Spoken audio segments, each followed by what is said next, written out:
जिस इशू पर हम दोनों आज साथी आज एआईसीसी में आए हैं, वो इशू है जो पिछले दिन ही राहुल जी अमेरिकन ट्रिप पर थे और जो उनकी टिप्पणी थी, कुछ वहाँ के सेटल्ड हमारे इंडो अमेरिकन से जो उनकी बातचीत हो रही थी, तो हमें सभी को इस बात की बहुत हैरानी है। वो एक बहुत ही straightforward, honest, upright leader हैं और जो भी उन्होंने बात की वो बेसिक उन्होंने यही बात कही कि कांग्रेस की कंट्रीब्यूशन क्या है देश की आज़ादी में, उसको आज़ादी को बरकरार रखने में। और क्योंकि अभी लीडर वो अपोजिशन इलेक्ट हुए थे, तो उन्होंने ये बात कही कि हमारी पार्टी जो है और हमारी सोच जो है वो हिंदुस्तान में सभी रहने वाले, दलित हों, पछड़े हों, बैकवर्ड क्लासेस हों, मिनॉरिटीज़ हों, कोई भी सेक्शन हो, जहाँ भी कहीं गवर्नमेंट अंडर द कॉन्स्टिट्यूशन किसी से भी नाजायज़ करेगी, हम उसका साथ देंगे। ये बेसिक बात इतनी थी। और ये बिल्कुल ये जो बात इन्होंने कही और सामने लेकर आए, वो तो एक सिख भाई बैठा हुआ तो उसका नाम पूछा और उन्होंने कहा कि हालात ऐसे बन रहे हैं देश में जहाँ हर आदमी को लिंग्विस्टिक बेसिस पर, स्टेट्स को, मिनॉरिटीज़ को ज़ात पात पर टारगेट करने की कोशिश की जा रही है। और मैं ये विश्वास दिलाना चाहता हूँ कि हमारा जो इंडिया ब्लॉक है और विशेष तौर उनका जो रोल है, वो हम सभी उन सभी को सपोर्ट करेंगे। और मैं ये बात यहाँ ये पूछना चाहूँगा अपने बीजेपी के भाइयों से कि आपने ये हर बात कोई चीज़ आउट ऑफ प्रोपोर्शन छेड़ने की आप कोशिश करते हो। सबसे पहले तो जो राहुल जी ने बात कही, हम उसका स्ट्रांगली समर्थन करते हैं। सारे पंजाब में भारी पैमाने पर उनको इस बात की सपोर्ट मिली, क्योंकि जो भी उन्होंने कहा काफ़ी हद तक उसमें असलियत थी। क्योंकि आप सबसे पहले देखिए कि फार्मर्स जो हैं वो एक धर्म से विश्वास, एक धर्म के नहीं हैं। जो एजिटेशन चली इधर 11 महीने, मैं भी तब मेंबर ऑफ पार्लियामेंट था, और वो एजिटेशन अकेली पंजाब तक कन्फाइन नहीं थी, सारा हरियाणा उसमें इन्वॉल्व था, राजस्थान था, यूपी के बॉर्डर के लोग थे, वेस्टर्न यूपी के थे, दिल्ली के थे, उत्तराखंड, बहुत दूर से साउथ इंडिया के भी लोग आ चुके थे, इधर आए हुए थे। मगर आप देखिए कि 11 महीने बीजेपी की गवर्नमेंट ने इतना भी नहीं किया कि बॉर्डर पर हमारे प्राइम मिनिस्टर ने टाइम भी नहीं निकाला कि 10 मिनट जाकर जो किसान भाई देश का पेट पालते हैं उनकी हम जेन्युइन डिमांड्स जो हैं उनकी बात तो सुन ले। और मुझे पता है हम मेंबर ऑफ पार्लियामेंट थे, महीना, 1.5 महीना, 2 महीने ना लोकसभा चल पाई ना राज्यसभा चल पाई, क्योंकि इन बिल्स पर ये बात करने को भी तैयार नहीं।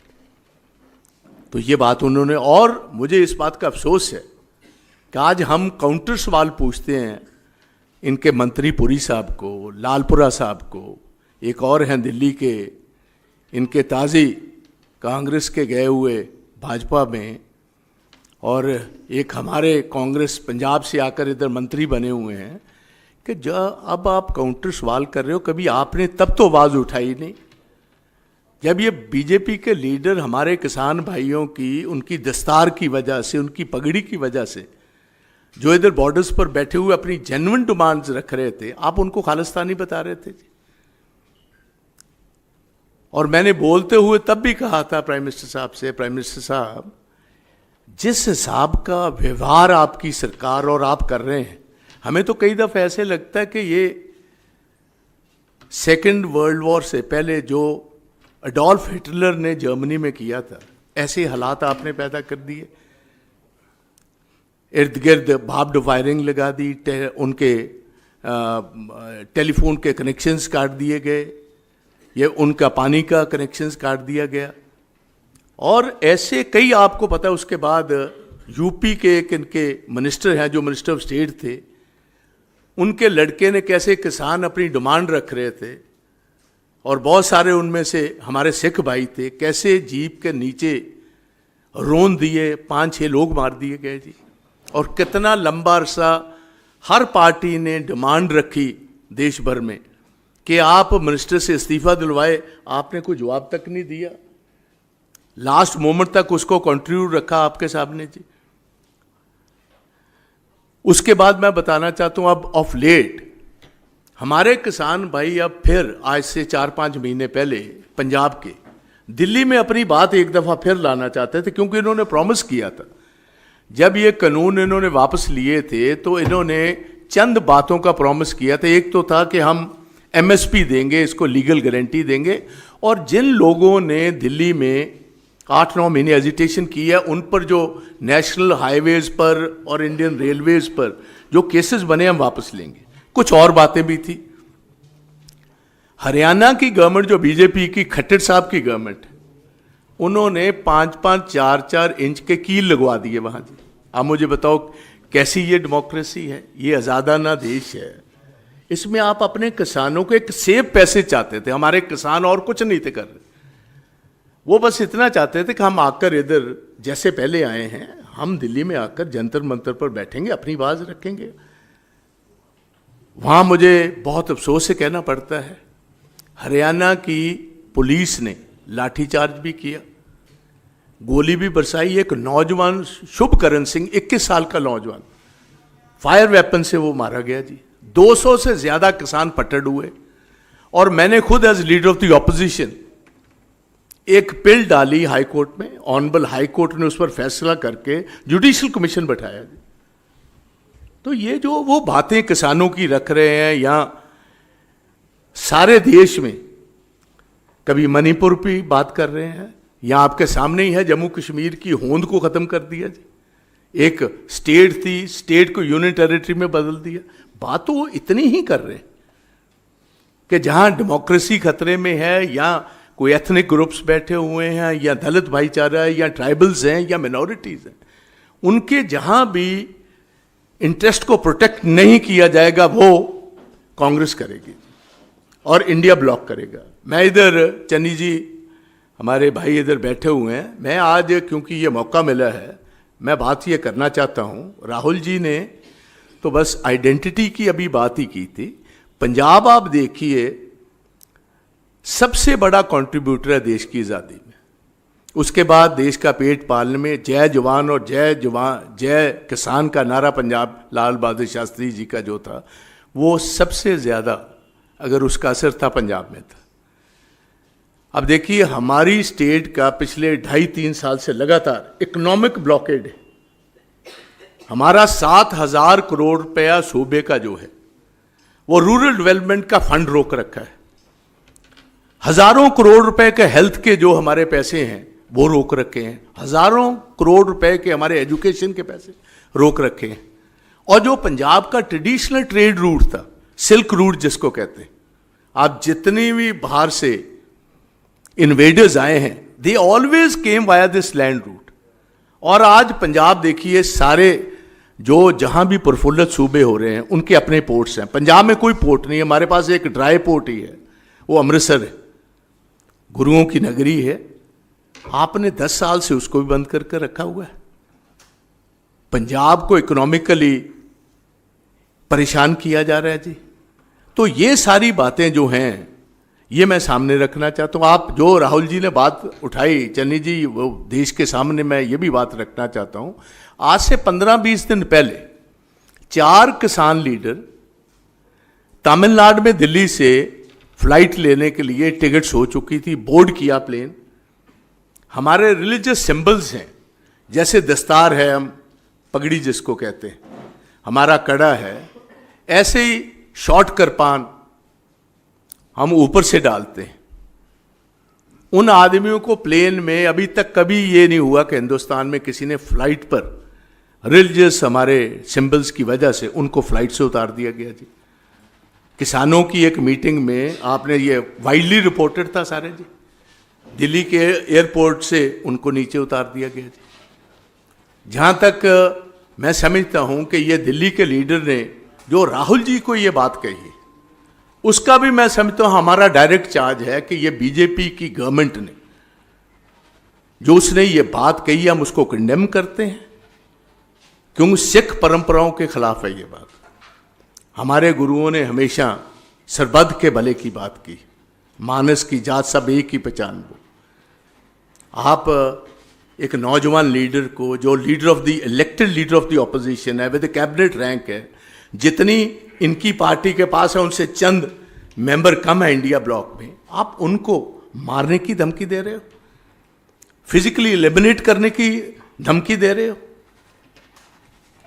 और मैं समझता हूं कि ये उसकी जुबान से ये बीजेपी वालों ने ये इनडायरेक्ट थ्रेट जो है वो दिल्ली के लीडर से इनका धुलवाया हुआ, ये हम कंडेम करते हैं। और ये भी बता देना चाहते हैं कि कांग्रेस और कांग्रेस की लीडरशिप और विशेष तौर राहुल गांधी जी इन बातों से डरने वाले नहीं हैं। उनकी जो ड्यूटी है, जो कॉन्स्टिट्यूशन के नीचे हर वर्ग के लिए लड़ाई लड़नी है, मजबूती से वो लड़ेंगे। और सारा हमारा पंजाबी जगत जितना है और विशेष तौर स्टेट ऑफ पंजाब है, वो फर्मली राहुल जी के ये जो प्रिंसिपल्स हैं, उनकी जो सोच है उसके साथ है। तो इसलिए मैं यही बात आज कहने आया हूं। और उसके साथ मैं और भी कहना चाहता हूं, ये अकेले 4 आदमी नहीं है। इनकी member of parliament Kangana Ranaut आप देखिए, जैसी वो बातें करती है हमारी माताओं हमारे बहनों पर ये चार्ज लगा दिया किसान की मूवमेंटों में कि ये पैसे लेकर मूवमेंट में हिस्सा ले रही। इससे ज्यादा शर्मनाक बात क्या होनी चाहिए। आज भी सब जब भी वो कोई बात करती हैं हमेशा कम्युनिटीज में डिफरेंसेस डालने की बात करती। और बीजेपी वालों ने एक वार्निंग दी, वार्निंग इस ढंग की थी क्योंकि उनको पता था इलेक्शंस होने वाली हैं और इसका कहीं असर होगा। अपने आप को डिस्टेंस वे किया है, but they have taken no firm action against Kangana Ranaut. या तो पार्टी से निकालते, हम भी समझते आप उसकी विचारधारा से सहमत नहीं हो। आप ये दिल्ली का लीडर जो है आज के दिन तक क्या आपने कोई एक्शन उसके साथ उसके खिलाफ लिया है? मुझे अफसोस है इन लोगों पर। और एक नया पंजाब का मिनिस्टर बना है जी, अभी वो तब्दील होकर गया है, मुझे तो हैरानी होती है। पीछे पीछे मैं भी मेंबर ऑफ पार्लियामेंट, पहले लोकसभा में था फिर राज्यसभा में था। सबसे ज्यादा अगर किसी को इज्जत मान राहुल जी देते थे तो उस नौजवान को देते थे जी। और आपने क्योंकि एक छोटी सी मिनिस्ट्री लेने के लिए आपने इतना बड़ा कदम उठा लिया। एक सारा परिवार जो एक नामी परिवार है उसको बदनाम करने की कोशिश की। तो इस बात पर मैं अपनी तरफ से, अपने मेरे बाद चन्नी जी अपनी बात भी रखेंगे। So we stand firmly with what Rahul ji has said. और मैं इनको बीजेपी वालों को इतनी बात कहूँगा, देश को एक रखने की कोशिश कीजिए। आप ऐसा आउट ऑफ कंटेक्स्ट बात निकालकर और ऐसा काम ना कीजिए जिससे हमारी बदनामी। तो मैं इतना ही कहना चाहता हूँ। अब चन्नी जी अपनी बात रखेंगे। Thank you.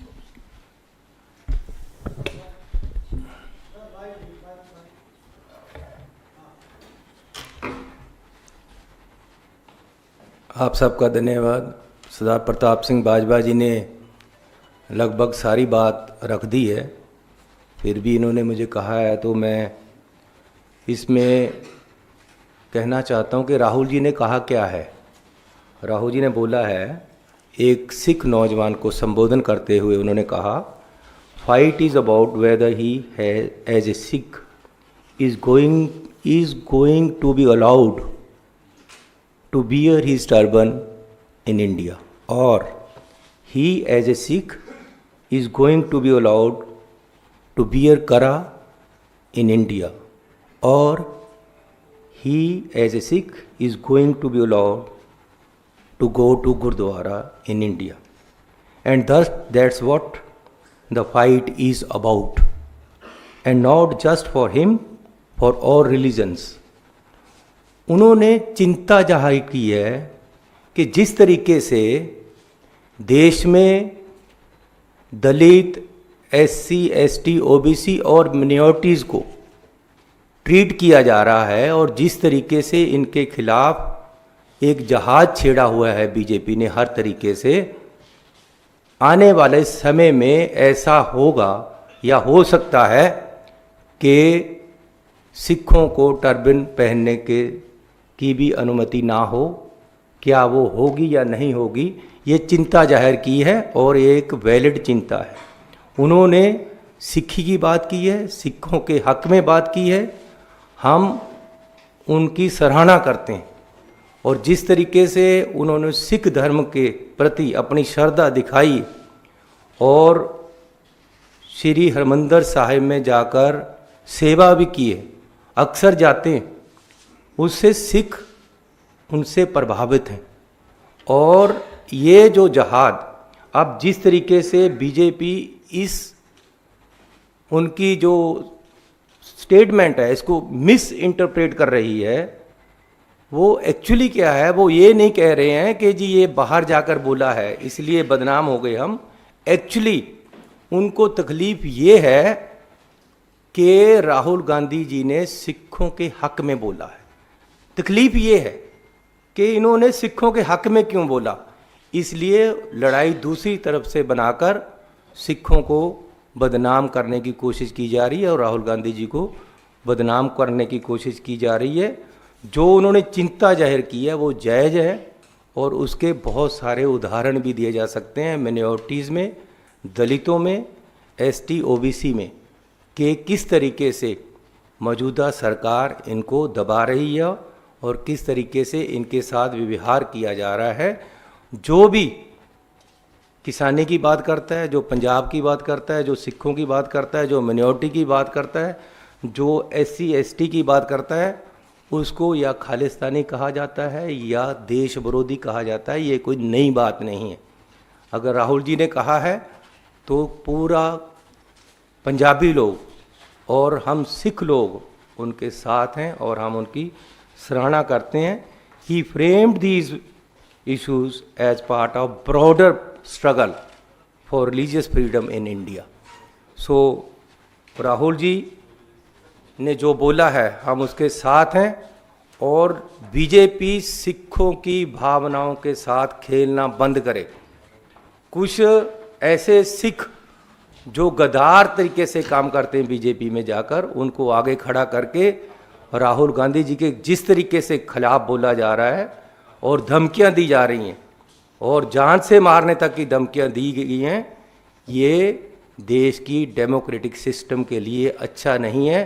किस तरफ बीजेपी सरकार देश को ले जा रही है ये बीजेपी को सोचना पड़ेगा। और वो जो ये मरवाहा जैसे लोग हैं जिन्होंने उनको धमकियां दी हैं, उसी समय उन पर पर्चा हो जाना चाहिए था कि देश के अपोजिशन लीडर को किस तरीके से कि जी जो हाल तुम्हारे पूर्वजों का हुआ तुम्हारा भी होगा। ये धमकियां जो दी गई हैं इन पे उसी समय पर्चा हो जानी चाहिए था और हम मांग भी करते हैं कि उन पे पर्चा हो। और ये जो सारा कुछ हो रहा है इलेक्शन को देखकर, जो मेन मुद्दे हैं उनसे ध्यान लोगों का भड़काने के लिए, उनकी इंटेंशन डाइवर्ट करने के लिए ये सारा कुछ हो रहा है। मैं पूछना चाहता हूँ कि पंजाब एक खेती प्रधान सूबा है। बहुत तरीके से पंजाब को उस वहाँ की अर्थव्यवस्था तहस नहस करने के लिए किसानों के खिलाफ कार्रवाइयाँ की जाती, उनके खिलाफ काले कानून लेकर आते हैं। इस बार भी ये झोने की फसल है, पैडी, वहाँ आज तक शैलरों में चावल रुल रहा है, उठाया नहीं गया। हर शैलर वाले को 1 से 10 करोड़ रुपए तक का घाटा पड़ गया है। सरकार चाहती है कि पंजाब में खेती ना हो, इसलिए खेती वालों को हैरान किया जा रहा है, उनको परेशान किया जा रहा है, उनके बिजनेस खराब किए जा रहे हैं, उनकी फसल उठाई नहीं जा रही। ये सारा कुछ पंजाब और पंजाबियत और सिखों को ख़त्म करने की एक बहुत बड़ी साजिश है जो मैं आपके सामने रखना चाहता हूँ। और ये जो बीजेपी वाले कह रहे हैं कि जी बाहर जाकर बोले, प्रधानमंत्री जी बाहर जाकर क्या क्या बोले इसके भी जरा देख लें। चाइना में ये कहा था, अरे भगवान बचाए भाई, पता नहीं पिछले जन्म में क्या पाप किए थे कि इंडिया में पैदा हो गए।